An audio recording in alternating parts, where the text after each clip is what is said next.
Hello दोस्तों, तो स्वागत है आप सभी का एक और नई वीडियो में। और आप देख रहे हैं द रियल इंसिडेंट। और दोस्तों, मैं आपका होस्ट राजू। तो वीडियो में आगे बढ़ने से पहले अगर आप नए हैं तो हमारे चैनल को जरूर सब्सक्राइब करिए और बेल आइकन को प्रेस करिए ऐसी ही रियल इंसिडेंट वीडियो देखने के लिए। दोस्तों, आज की कहानी हमारे ही एक सब्सक्राइबर अंशुल जी ने शेयर की है। तो आगे की कहानी मैं उन्हीं के पॉइंट ऑफ व्यू से सुनाऊंगा।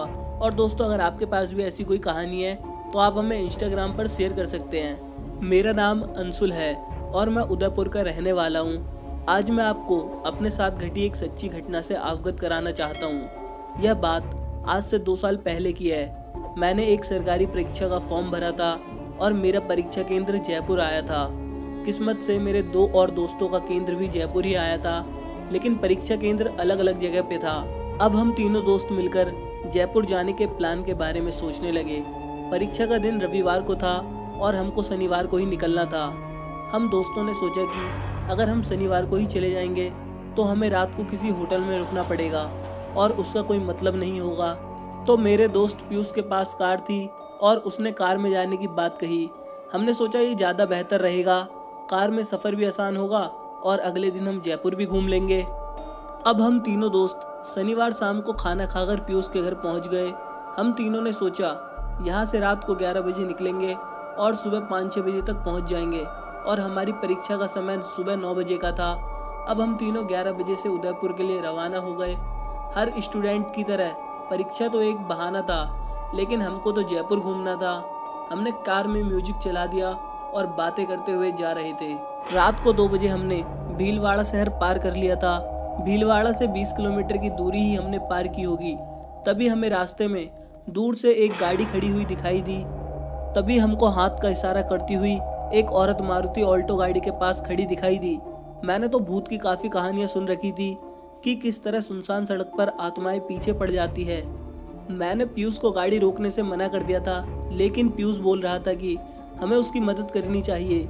लेकिन मैंने पीयूष को कसम दिलवाकर वहाँ से निकल जाने को कहा। जब हमने उस औरत की गाड़ी को पार किया तब मेरी जान में जान आई। अब हम शायद 5 किलोमीटर ही चले होंगे कि हमें वो गाड़ी फिर से दिखाई दी और वो औरत भी खड़ी थी। हमें तो विश्वास ही नहीं हो रहा था और हमारे डर के मारे पसीने छूट रहे थे कि आज ये आत्मा हमको मारकर ही छोड़ेगी। मैंने पीयूष को गाड़ी की गति बढ़ाने को कहा और उसने 120 से ज़्यादा की स्पीड से गाड़ी भगाना शुरू कर दिया और हमने फिर उस गाड़ी को पार कर दिया। अभी हम कुछ दूरी पर चले ही होंगे कि तभी हमारी गाड़ी का टायर पंचर हो गया। ये सब देखकर मैं और मेरे सारे दोस्त काफ़ी डर गए।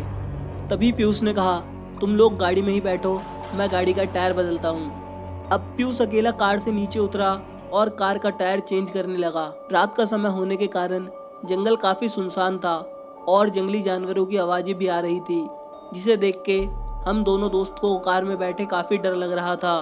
कुछ ही देर में पीयूष ने कार का टायर चेंज कर दिया और कार में आके बैठ गया कि तभी अचानक हमारे शीशे पे उस औरत ने हाथ मारा जो हमें पहले रास्ते में आते हुए दिखाई दी थी। वो औरत कार के शीशे पर बहुत बुरी तरीके से हाथ मार रही थी और उसका चेहरा लाल हो गया था, जिसे देखकर पीयूष भी अब काफ़ी ज़्यादा डर चुका था और उसने कार को तेज़ स्पीड से भगाना शुरू कर दिया। तभी हमें कुछ दूर बाद एक ढाबा नज़र आया। हमने सोचा थोड़ी देर यहीं पर रुकते हैं ताकि हमारा डर थोड़ा कम हो जाए। पीयूष ने ढाबे पर गाड़ी रोक दी और फिर हमने अपना मुंह धोया और चाय मंगवाई। ढाबे वाले ने हमको देखकर पूछा कि तुम लोग इतना घबराए हुए क्यों हो। तो हमने ढाबे वाले को सारी बात बताई। ढाबे वाला मंद मंद मुस्कुराया और बोला कि आज से 3 साल पहले डिवाइडर से टकराकर इस औरत की इस रास्ते पर मौत हो गई थी और उस औरत की आत्मा इस 10 किलोमीटर के दायरे में रात के 2 से 3 बजे के बीच लोगों से लिफ्ट मांगती है। और ये तो गनीमत है कि वो तुम्हारी गाड़ी के बीच में नहीं आई, नहीं तो तुम लोग भी मारे जाते। हम लोग उसकी बात सुनकर और ज़्यादा डर गए। उसने बोला, अब डरने की कोई बात नहीं है, अब तुम निकल सकते हो। हम 5 बजे सुबह उस ढाबे से रवाना हुए और उस आत्मा के बारे में बात करते हुए सुबह 8 बजे जयपुर पहुँचे। और जब हम तीनों परीक्षा देकर आए तो हमने अगले दिन सुबह जयपुर से रवाना होने की बात कही ताकि फिर से कहीं उस आत्मा से हमारा सामना न हो जाए। तो दोस्तों, आपने भी कभी किसी हाईवे पर ऐसे किसी आत्मा से सामना किया है तो आप हमें कमेंट करके ज़रूर बताएं। और वीडियो अच्छी लगी हो तो वीडियो को लाइक करिए और अपने दोस्तों के साथ शेयर करिए। और ऐसी ही रियल इंसिडेंट वीडियो देखने के लिए चैनल को ज़रूर सब्सक्राइब करिए मैं मिलता हूँ आपको इसकी नेक्स्ट वीडियो में, तब तक के लिए गुड बाय, टेक केयर।